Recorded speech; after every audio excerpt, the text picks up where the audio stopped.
Good morning, my name is Ruth and I'm one of the pastors here at Cedar Ridge, and today we're going to be wrapping up our series Uncomfortable Conversations with Jesus with a message called What is Truth?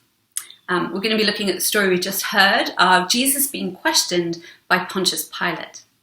Throughout this series we've been exploring some uncomfortable conversations that Jesus had with a range of people and asking what we can learn from them that we can apply to our own conversations maybe that we're having or that we need to have, particularly around difficult or contentious issues. As far as uncomfortable conversations go, being tried for treason, facing torture and execution if you're found guilty, that's got to be up there. This is a high stakes, very uncomfortable conversation that we're looking at today. And it centers around Pontius Pilate, who is, I think, a fascinating character. He has these great lines in scripture like, "What is truth?" and "Behold the man. In what I have written, I have written."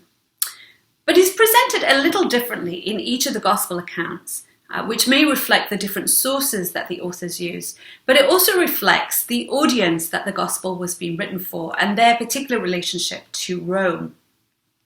So if you try and bring those four accounts together, Pilate can seem rather enigmatic. It makes you wonder, what kind of a person was he really? And what happened to him after Jesus' crucifixion and resurrection? Was he troubled by his interaction with Jesus, as some accounts seem to suggest? Was he maybe haunted by the memory of what he'd done? Did he hear and believe the stories of the resurrection? Or did he not even give Jesus a second thought? What happened? Well, we don't know. But there are many, many legends about what happened to Pilate in later life. They don't seem to have any historical basis, they're just stories. But it's interesting that of the earliest versions from the 4th and 5th century that are still around today, 7 of them talk about Pilate's death. And in 4 of these, Pilate continues to be a very bad character. He's cruel, he's violent, and he ends up either dying by suicide or by being executed in a very gruesome way. But in the other 3 of these early legends, Pilate becomes a follower of Jesus and is subsequently martyred for his faith, again, in a pretty gruesome way. It seems all the writers agree that Pilate deserves a grisly end. But on the basis of those latter legends where he becomes a martyr, in the Coptic church in Egypt and the Orthodox church in Ethiopia, Pilate is actually venerated as a saint, which is a little odd, I think. As I said, these are just legends. They're written at least a few hundred years after the events, and they were clearly written with a very political agenda. But the Gospels too are written with an agenda, as we mentioned. They're written for specific people in a particular social, religious, and political context. And that impacts how the writers tell the story of Jesus and present the other characters such as Pilate. We read this morning from John's Gospel, and the writer of that Gospel is very explicit about his reason for writing. He ends the book like this: "Jesus performed many other signs in the presence of his disciples, which are not recorded in this book. But these are written that you may believe that Jesus is the Messiah, the Son of God, and that by believing you may have life in his name." So the author is very explicit. He's not trying to write an orderly account like the author of Luke, for example. He's writing so that people will find life through believing in Jesus, the Messiah, the Son of God. You might remember we read another story from John's Gospel a few weeks ago, and that was the story of Nicodemus. And Matthew then talks about how belief in John's Gospel is not about acknowledging certain facts, but it's about ongoing trust. It's an active verb. It has a strong relational aspect. So the writer is wanting people to have an ongoing relational trust in Jesus as the Son of God. And the writer describes at some length throughout his book what it means for Jesus to be the Son of God. So in chapter 5, for example, he writes, "Because Jesus was doing these things on the Sabbath, the Jewish leaders began to persecute him. In his defense, Jesus said to them, 'My Father is always at work to this very day, and I too am working.' For this reason they tried all the more to kill him. Not only was he breaking the Sabbath, that was by healing on the Sabbath, but he was even calling God his own Father, making himself equal with God." And later in chapter 14, the writer records Jesus as saying this: "Anyone who has seen me has seen the Father. How can you say, 'Show us the Father'? Don't you believe that I am in the Father and that the Father is in me? The words I say to you, I do not speak on my own authority. Rather, it is the Father living in me who is doing his work." So Jesus, as the Son of God, is in the Father is in him. He shares the same functions as the Father, judging and bringing life. And to see the Son is to see the Father. These are very strong statements about Jesus' oneness with God the Father. And we see in today's reading that this actually forms the basis of one of the charges brought against Jesus. We read in chapter 19, the Jewish leaders insisted, "We have a law, and according to that law, he must die, because he claimed to be the Son of God." Or literally, he is making himself the Son of God. So this gospel was written very intentionally, not as a straightforward history, but as a way to help people believe. That's not to say, of course, that it didn't happen. I'm not saying that at all, but clearly the content is carefully fashioned with the end goal in mind. Throughout John's gospel, we find a number of people who encounter Jesus and have a long conversation with him in which they explore whether or not they believe he is the Son of God, that source of life. So we looked at Nicodemus a few weeks ago.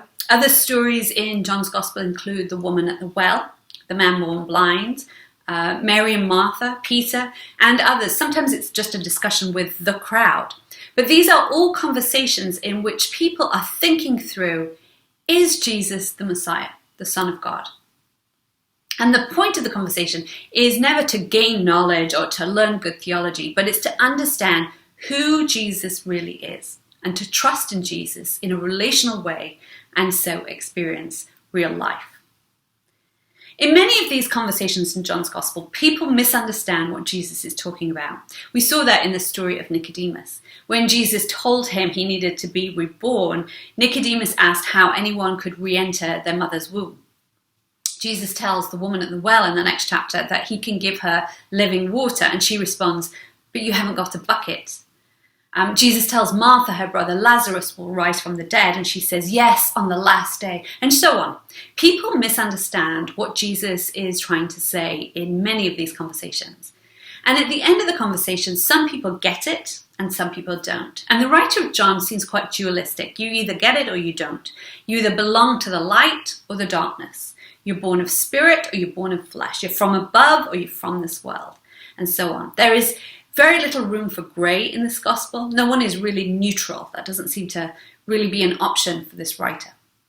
And we see these patterns in today's story. Pilate meets Jesus. He has a long conversation. There's lots of misunderstanding. And Pilate has to decide, who is Jesus? Is he the Messiah, the Son of God, or not? And then what are the implications of that? Before we get into today's text, let's give a bit of background on Pontius Pilate. He's a historical figure attested to outside of Scripture. He was the fifth governor of the Roman province of Judea, which was a third-class imperial province, meaning it was small. On this map, it's the area under Galilee, consisting of Samaria, Judea, and Idumea, which altogether is about the size, a third of the size of Maryland. And a third-class imperial province also meant that it wasn't a good revenue generator. So it's really not an important place to roam. And it was troublesome. It included Jewish people who had mounted numerous uprisings against the Roman authorities. It included Samaritans who had their own uprisings against Rome. And of course, they hated the Jews and vice versa. So there's friction between these two groups, as well as friction from those groups with Rome. And there were also two majority pagan cities, Caesarea and Sebasta. So there was lots of tension and conflict in a very small province. Pilate held the office of governor from 26 to 36 or 37 CE.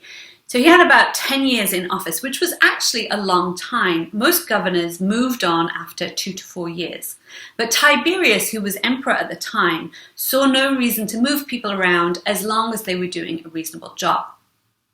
Tiberius was also known for choosing mediocre governors. He didn't want anyone to outshine him and potentially become a threat. So Pilate, it seems, was in that sweet spot of being reasonably competent, but not too impressive. As governor, Pilate had military and judicial authority, and he was responsible for tax collection.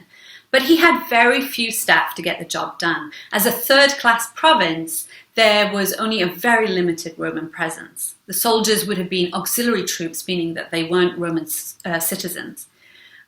Theoretically, Pilate should have been able to call on the protection and the guidance of the more powerful governor of neighboring Syria, who had 4 Roman legions at his disposal. But unfortunately for Pilate, for the first 6 years of his rule, the Syrian governors were working from home. How very 2020 of them. They were based in Rome, and so he got no support from Syria, which meant that Pilate had to rely to a very great extent upon the cooperation of local authorities. Governors generally would appoint certain families to positions of power and keep them there for as long as they were loyal to Rome, and do nasty things to them if they weren't loyal to Rome. So Pilate's predecessor had, for example, installed a previously unknown family to the highest ranks of the Jewish priesthood. Annas, his son-in-law Caiaphas, who was mentioned in today's reading, and 3 of his sons were consecutively appointed to the office of high priest by the Roman governor. So these were supposed to be his men working alongside him. Pilate lived in Caesarea on the coast, but he would come into Jerusalem to keep order at the festivals when the population swelled and there was a surge of nationalistic feeling, and therefore there was greater potential for uprisings. Pilate seems to have been in many ways an unremarkable governor. We know he built something in honor of Emperor Tiberius, but we don't know what, because only the inscription stone remains. We know he built or extended an aqueduct in Jerusalem. And in fact, just last year, the Israeli Antiquities Authority uncovered a walkway that's connected to the aqueduct, which you can see in this picture. And we know he had something of a reputation for being a bit of a heavy-handed ruler. The Jewish historian Josephus recounts that Pilate drained the temple treasury to fund the building of this aqueduct. And when protesters amassed, he dispatched plainclothes soldiers to infiltrate the crowd. On his signal, they pulled out clubs that were hidden in their garments and beat many of the protesters to death. Similarly, the Roman historian Tacitus states that Pilate was removed from office after 10 years and sent back to Rome for questioning because he had used excessive force to put down a suspected Samaritan insurrection. So he seems to have been quite brutal at times. But he could also be pragmatic. When he was still new to his post, Pilate stationed troops in Jerusalem who carried military standards that bore the image of the emperor. You might remember from a couple of weeks ago, we were looking at the Pharisees' question about paying taxes, and we said that Jewish people considered images of the emperor, or images of people in general, but particularly images of the emperor, to be idolatry. And so in this instance, indeed, the religious leaders were incensed at Pilate for allowing these troops into Jerusalem carrying these images of the emperor. And a great crowd of them went to Caesarea, where Pilate resided, and lay prostrate around Pilate's palace for 5 days. He threatened to behead them all, and they called his bluff. They said, fine, execute us. And he backed down. So from what we know, Pilate seems to have been somewhat brutal, certainly arrogant, but not unusually violent or cruel for someone in that position. It's a pretty low bar, but still.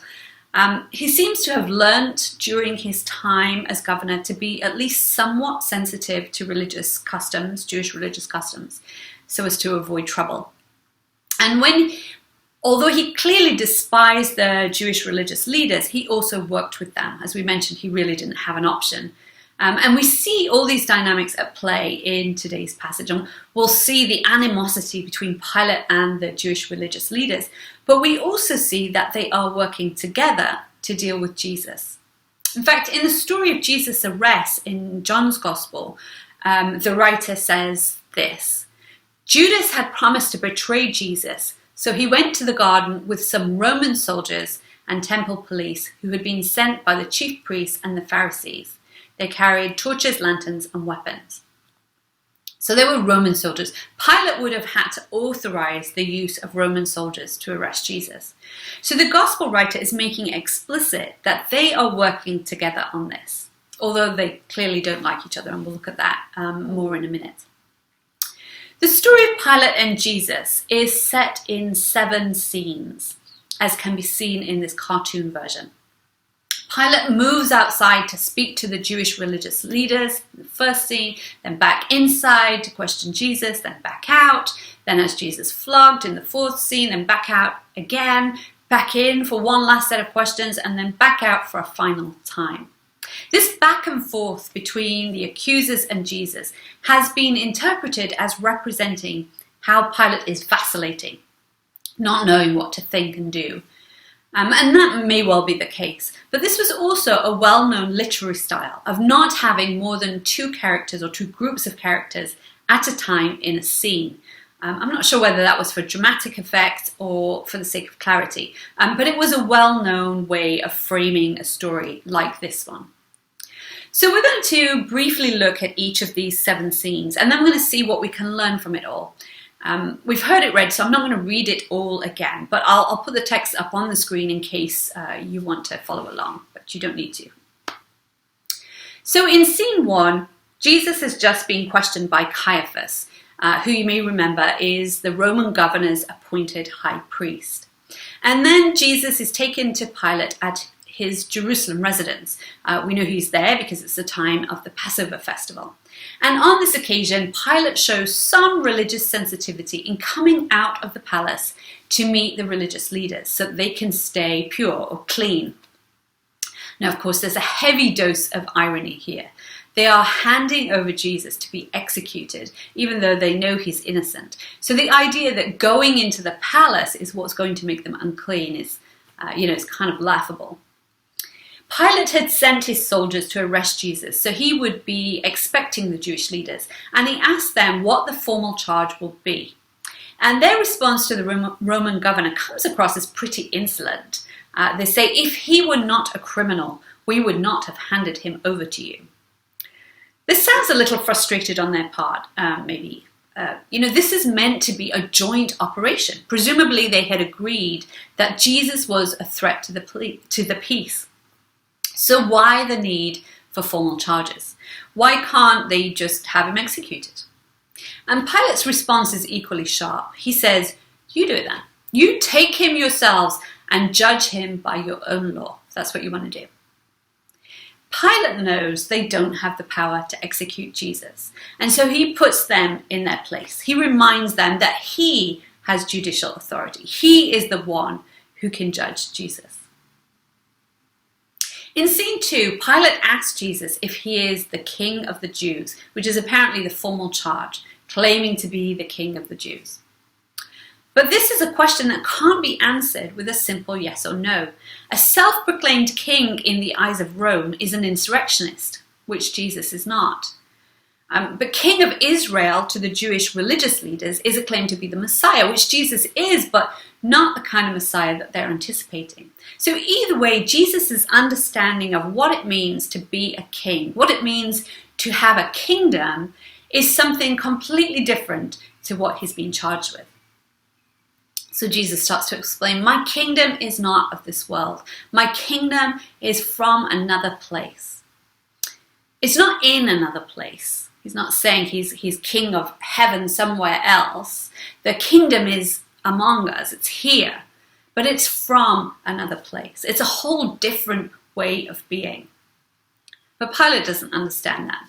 And this is the first of several misunderstandings that we'll see in this conversation. This kingdom is about truth. It's about real life. It's about a higher level of consciousness. Truth is actually a major concept in the Gospel of John. There are 3 words for true and truth that John uses frequently, or the writer of John uses frequently. Aletheia means truth or reality. Aletheis means true even despite appearances, something authentic or something that will ultimately be shown to be fact. And alethinos literally means made of truth, true in its very being, genuine, the ultimate reality. And the writer of John's Gospel uses these words 49 times as compared to Matthew, Mark and Luke, who collectively only use these words 10 times. So truth really is a big deal in this Gospel. And in today's passage, Jesus says he testifies to the truth. In chapter 1 of the Gospel of John, the writer says truth comes to humanity from Jesus or through Jesus. Jesus brings truth to the world. In chapter 14, Jesus says that famous line, I am the way, the truth, and the life. I am the ultimate divine reality. And in chapter 8, Jesus says, then you will know the truth, and the truth will set you free. And he goes on to say, so if the Son sets you free, you will be free indeed. And this, of course, is the whole purpose of this gospel account, that people would know the truth, would know Jesus as the Son of God, and so find freedom from all that is untrue and fake and deceptive, and instead find real life. But Pilate, once again, he doesn't get that. He apparently looks at Jesus, this penniless prisoner, a bound man awaiting sentence, and he scoffs, what is truth? And walks away. Now the question itself, of course, is a great one. What a cool question to be able to ask Jesus. What is truth? But he's not really asking. He doesn't even stay for an answer. He just walks away. So we get to scene 3, back outside again. Pilate has been told that Jesus was a threat to the peace, but he sees now that this is just, it's a Jewish religious matter. It's really of no interest to him. And at this point, Pilate could just have released Jesus, but he seems to think it prudent to be somewhat cooperative with the Jewish religious leaders. After all, he has to work with them. Note, there's no mention of a crowd in John's Gospel. It's apparently just Pilate and the Jewish leaders. And Pilate at this point mocks them and Jesus with his offer to release the King of the Jews. He's mocking their nationalist aspirations.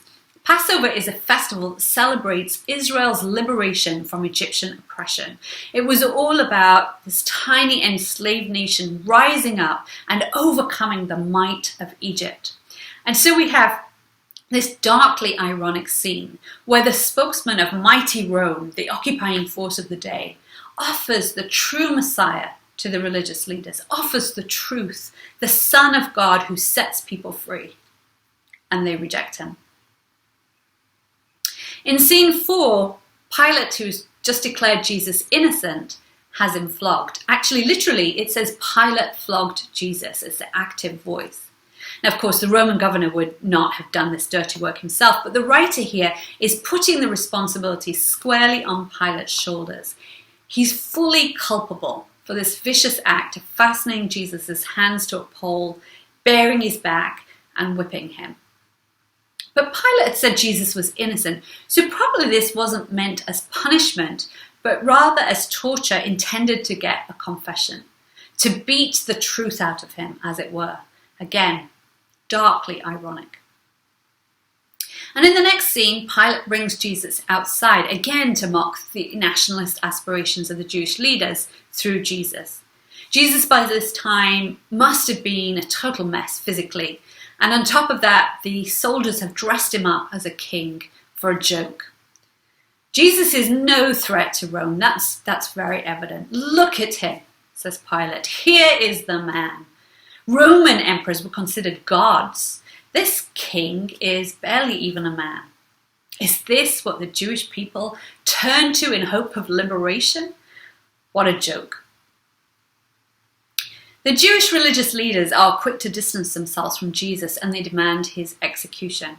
And again, Pilate mocks their impotence as an oppressed people, telling them to crucify him themselves if that's what they want to do.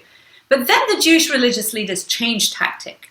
They say Jesus has been making himself the Son of God. And this worries Pilate, at least for the moment. Romans embraced a lot of the Greek myths of gods taking human form or begetting children. So was Jesus somehow mixed up with the gods? Did he have some magical powers, perhaps? Pilate seems worried that maybe he might. So in scene 6, Pilate again goes back inside to question Jesus. And he asks him where he comes from. Now, like, are you the king of the Jews? It sounds like a simple question, but it's really not, particularly from the perspective of the writer of John's Gospel. He starts his book by saying that Jesus had come from God, that he was God and was with God in the beginning, that he came as light in the darkness, as truth that needed to be recognized. But how could Pilate understand that? He didn't even understand that there could be a different kind of kingdom. He was someone who asked questions and then walked out the door before you even had time to answer. Pilate wasn't really asking. He wasn't really listening. He wasn't really searching after truth. But when Jesus didn't answer, Pilate, it seems, got angry. He was used to being obeyed, and immediately he says, "Don't you know I have the authority, I have the delegated power to release you, and the authority or the delegated power to crucify you?" Now, if we'd read the whole of John's Gospel, this phrasing would have been familiar to us because Jesus says something very similar in chapter 10. Jesus is speaking about his life when he says, "I have authority to lay it down and authority to take it up again. This command I received from my Father." Jesus had authority over his own life, and that power was delegated to him by God the Father. The writer here is putting Pilate's so-called power into perspective. Pilate had boasted to the Jewish religious leaders that he alone had authority to execute Jesus. He'd mocked them for having so little authority. But although Pilate is clearly responsible for his actions in the Gospel of John, the Jewish religious leaders actually have more delegated authority than he does. They're even more responsible for what's about to happen. Despite his arrogance, Pilate is actually not in charge here. And so we come to the final scene. Pilate has apparently seen enough to know that Jesus shouldn't be executed, and he decides to release him. But the Jewish leaders, seeing that the religious charge has actually had the opposite effect of the one they were hoping for, revert back to a political accusation and make this thinly veiled threat to report Pilate to Cedar if he doesn't get rid of this person claiming to be king. The account at this point says, "He sat down on the judge's seat." But the wording is not clear as to whether it was Pilate or Jesus who sat down. Now, of course, we would fully expect from a historical sense that the governor would sit in the place of judgment and make his pronouncement. But from a literary sense, this ambiguity may be intentional. There's been a big deal made of who is actually in charge, who has real authority. Pilate has repeatedly reminded the Jewish leaders that they don't have any power to order an execution. And of course, we know that the limited authority they do have has been granted to them by Rome. But Jesus has also made the point that Pilate is not really in charge. Jesus' authority supersedes that of Pilate, having been delegated directly by God the Father. So who is judging who?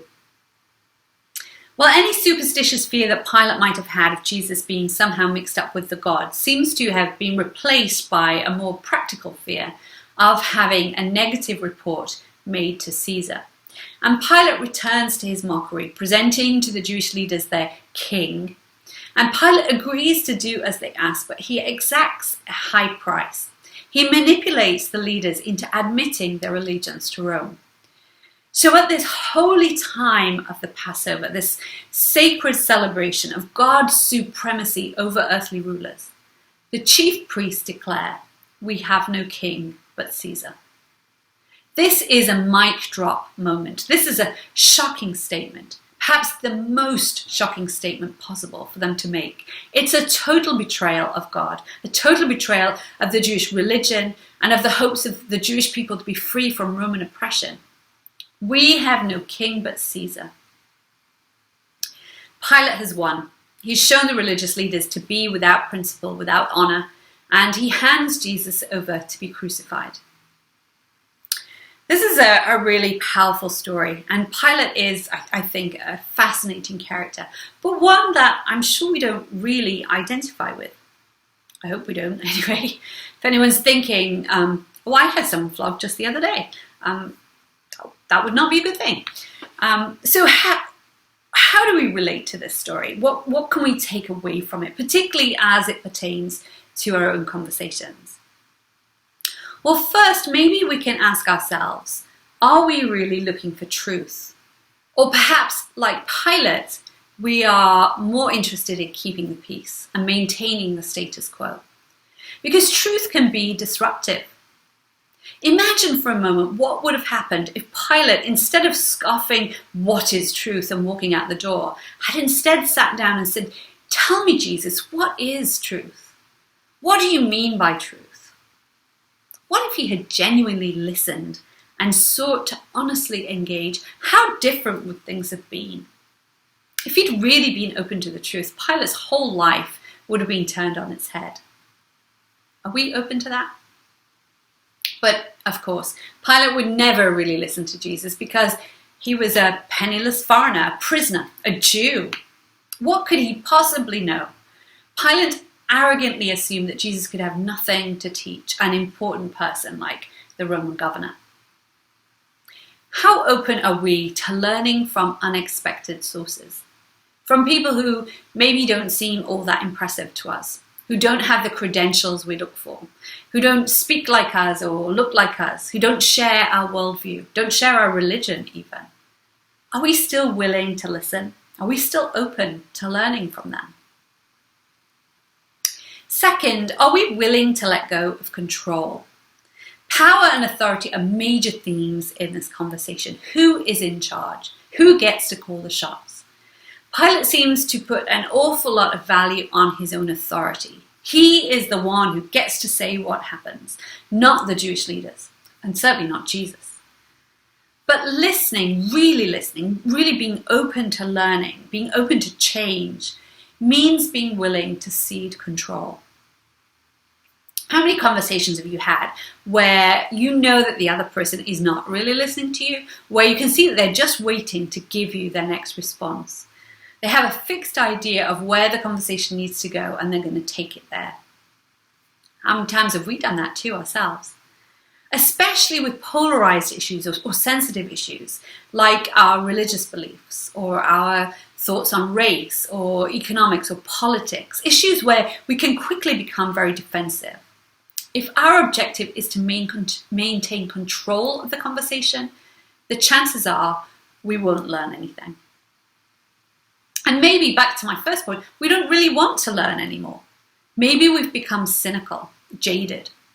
Maybe we too scoff at such lofty concepts as truth and reality, a kingdom from above. Maybe we pride ourselves on being down to earth. I have a couple of teenagers, and many teenagers, and kids in general really, are great at asking big questions and making kind of idealistic, sweeping, big, bold statements. Teenagers are often not great at nuance, but they're still able to look at the world with fresh eyes and not just assume that the way things are is the way things need to stay. And one of my kids pretty regularly makes big pronouncements, and several times he's called me out for being a little dismissive with a, kind of a, well, you'll see things differently when you're older, kind of a response. Do we have that kind of cynicism? I know I do. Are we willing to let go of it? Admitting that we don't have all the answers can be humbling. Admitting that we can learn from people who are younger than us or less powerful than us in some way, less educated, less competent, less successful, however we measure that. That can be humbling. But of course, none of us have all the answers. We are all, hopefully, growing. So can we embrace that? Can we embrace mystery? Pilate couldn't. He wanted clear-cut answers in his terms. But if truth is ultimately Jesus, if it's ultimately relational, then there are questions that simply don't have clear-cut answers. Rather, there's a need to embrace a process of growing into the truth, of developing that higher consciousness, of becoming more like Jesus. And if we think we can reduce truth to a set of simple statements, we've perhaps missed the point. But embracing mystery, being okay with not having all the answers worked out, that can be very uncomfortable. Are we open to that? And finally, are we open to admitting that we get it wrong, that we make mistakes? Can we embrace that as normal, as part of being on a journey? Can we have that kind of humility? There may be things we've believed maybe for decades. Maybe we taught them to our kids. Maybe we lost relationships over them. And now we see things differently. I know that's true for me. There are things that I have believed in the past that I now think are quite unloving. They don't bring real freedom. They don't bring life. They don't look like the kind of truth we see in Jesus. And I'm pretty sure that in years to come, I'll look back on this time and think, did I really believe that? At least I hope I'll think that, because hopefully that will mean I'm still growing. The writer of John's Gospel seems to suggest that misunderstandings are part of what it means to grow into the truth. People got it wrong all the time in their conversations with Jesus. But by making those mistakes and continuing the conversation, they grew to understand who Jesus really is. Can we have that kind of humility? And that kind of compassion on ourselves and compassion on others. We're all learning, hopefully. We're going to make mistakes. We are going to have to rethink things, and that's okay. Let's continue the conversation. Let's grow into the truth. Let's enter more into what the kingdom of God really means, what real freedom, real life is all about. We're going to take communion in a moment. I think it's interesting that Jesus told his friends to eat and drink together as a way of remembering him. He didn't leave them with a creed or a statement of beliefs. He took the very ordinary act of eating and drinking and imbued it with all kinds of meanings. Theologians have been arguing for centuries over what communion really means. How should it be interpreted? Even just here at Cedar Ridge, we presented communion in so many different ways. As a symbol of our shared humanity, of Jesus' willingness to suffer because of his love for us, of our willingness to follow in the way of Jesus, of our hunger for God, of our oneness with God, and so on and so forth. All of which I believe are true. But this simple act carries truth that transcends any one of these interpretations. Because truth is not a list of statements that we agree with. Truth is Jesus, the Son of God, who brings us real life. So let's just take a few moments before we take communion to be still and ponder these words of Jesus. I am the way, the truth, and the life.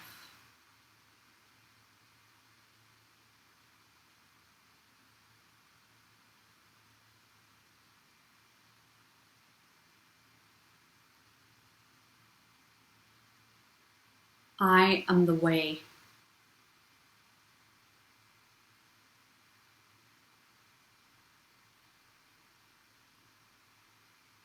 I am the truth.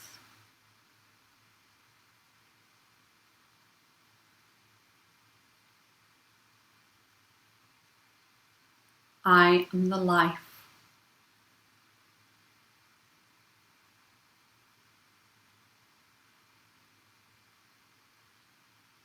I am.